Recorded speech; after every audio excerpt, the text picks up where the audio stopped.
It's time to content plan Q2, and today I'm going to take you behind the scenes and show you exactly how I create a content calendar, not only for myself, but also for my 6- and 7-figure clients.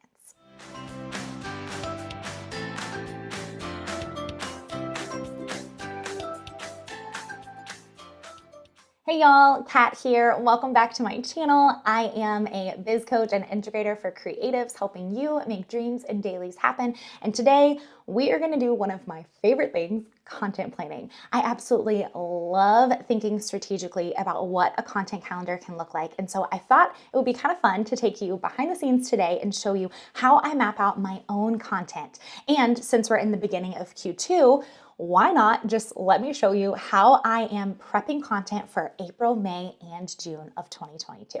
So I am going to flip the screen and show you guys my computer, and let's get started. All right, y'all, I use Trello to organize my content calendar, and it's not only the system that I use for myself, but it's also the system that I use for my clients. So this is a behind the scenes look at my own content calendar board. Now, I do have this board as a template. I actually have a full content planning bundle available in my shop. So if you're interested, if you like what you're seeing in this, and this feels like this might be a really good cure-all for you in making sure that you can plan content that is strategic and also realistic for you in your business, definitely take a look at that content planning bundle and you will be able to see this template inside of there. So when I am planning out content, I am taking a look right now at our April, May, and June. Now, I left March in here just so you can see what something looks like once it's been finalized, like when, I've got those thumbnails added in for YouTube and just kind of the visual that it can represent when a month is done.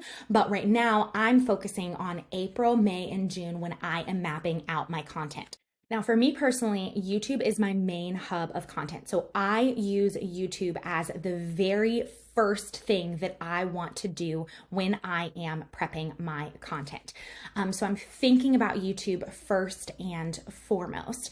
Over here, you can see what my own brand schedule is like with our content. So I have a joint podcast that I host.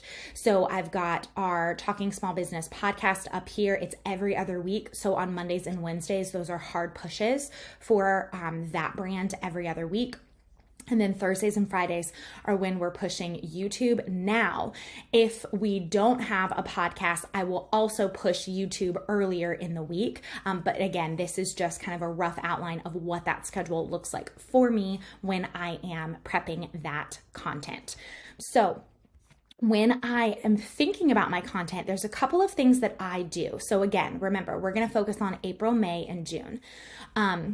April, May, and June. I've got my goal up here. So I put a goal for what is the purpose of the content for that month. This helps me stay laser focused. It helps me not get disco ball syndrome when I'm thinking about all of these other ideas.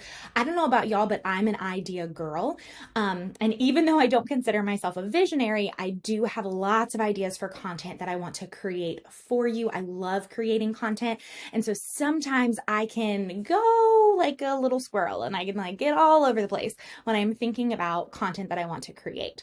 So by putting a goal right up here at the top, really bold on my content calendar, it allows me to remember this is the focus of April. This is the focus of May. This is the focus of June. So this is specifically helpful if you are stepping into a launch. So if you have a webinar, or if you're opening up the cart to a new product, or you're opening up seats for your mastermind or coaching, or you're really trying to push wedding clients to book you, whatever it might be, have that goal here so that you remember as you are prepping content. So let's just create a list. Let's just create an April list for the sake of this video. And I'll talk you through if this was completely blank, okay? If I'm literally starting, I'm doing April, what would I do first? So I am going to I'm going to have my goal here. So I know that my goal is actually to talk a lot about the fact that I have a brand new product in the shop all about content planning. I've never done a product around content planning. I've done some blog planning before, but we've put together this content planning bundle. I'm really excited about it. And so I want a lot of my April content to point back to the fact that this product is now available in the shop. So that's my goal for the month of April.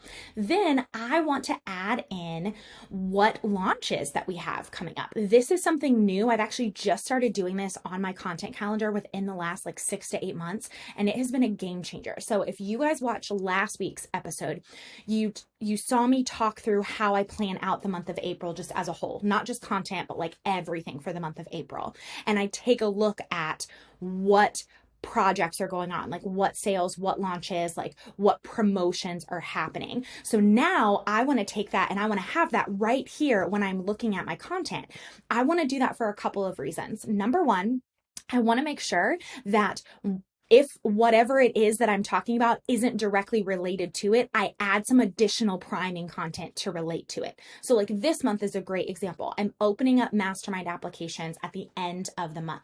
I'm not talking about the mastermind throughout the month in my content. My content is focusing on the content planning product. So that means that I'm going to need likely 1 to 2 emails leading into that application to really start to prime my email list, prime that mastermind application wait list, and get them excited for the fact that applications are opening. So this just acts as that reminder. That's why I make it bright yellow. So I see it, I remember it, and it helps me see all of the things happening in the month. So if I were to create this from scratch right now, let me show you guys. So shop sale, April 1st through 7th. And then this is actually a cover. So I want to change the cover and I want it to be the full card. I want it to be completely highlighted. So there we go. Now we have it right there.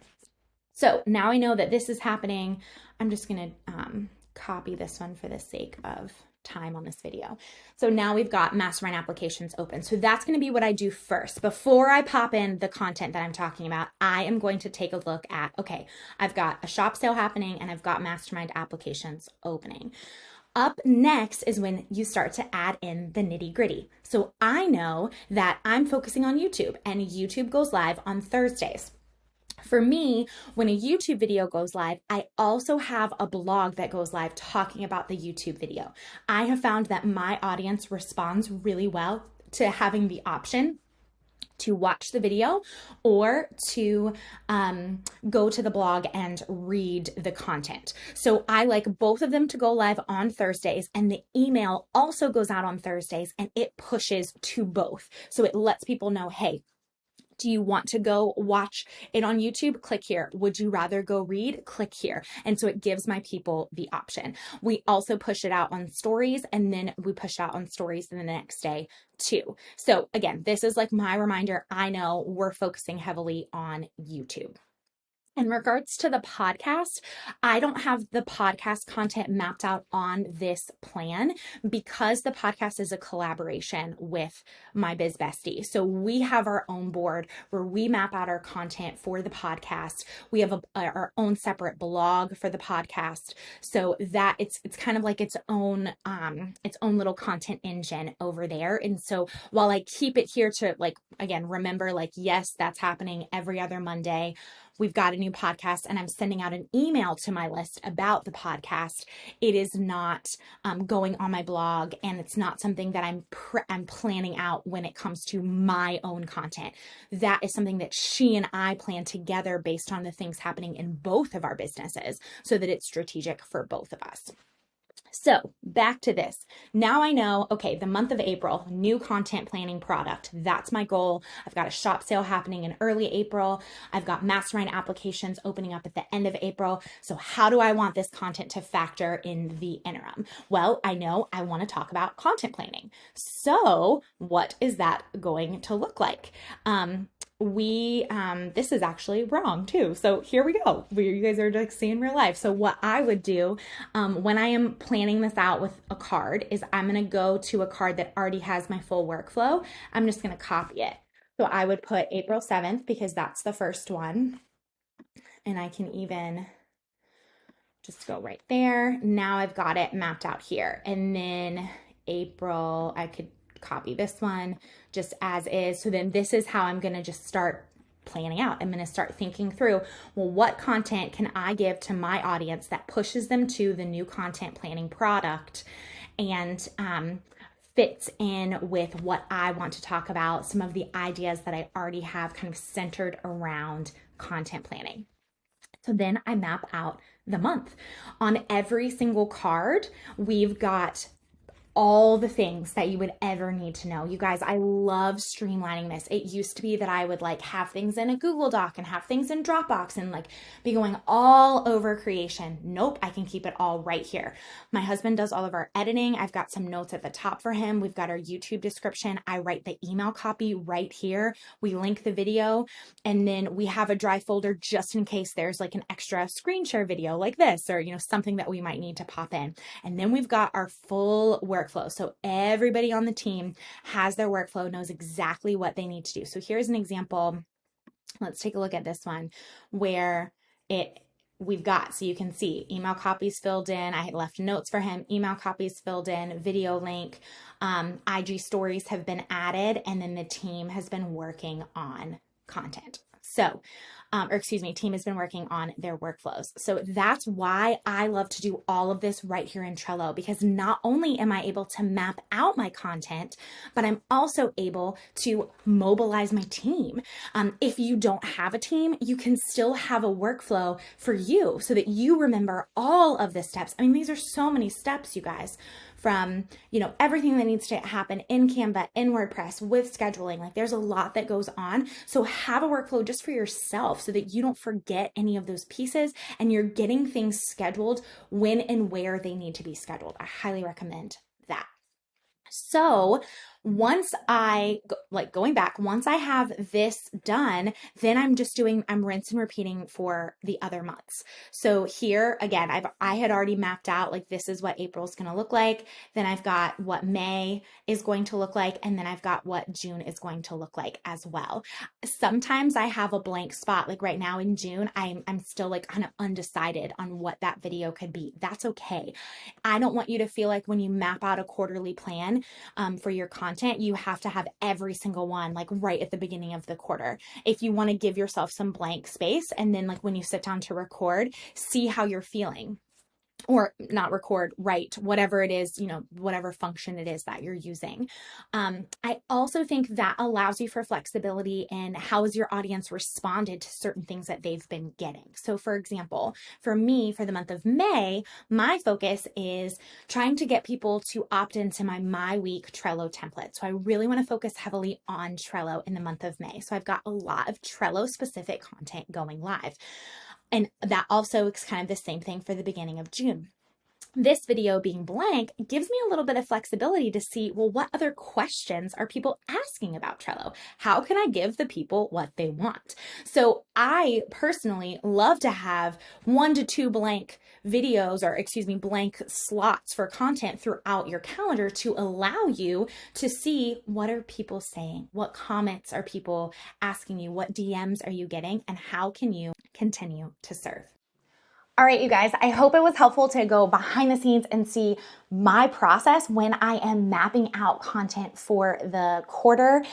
It's really fun for me to sit down and let my ideas go, but also try to think strategically about what it is that is going to make the most sense for my business and my life right now, and what is my audience asking for. Remember, there is a brand new content planning bundle available in the shop, and we're going to link it here for you. So if you feel like this was helpful, you want to get a little bit more, you're interested in those templates that I was using and talking about, go take a look at the content planning bundle. And if you have any questions about the bundle or content planning in general, leave a comment below. Thanks, y'all.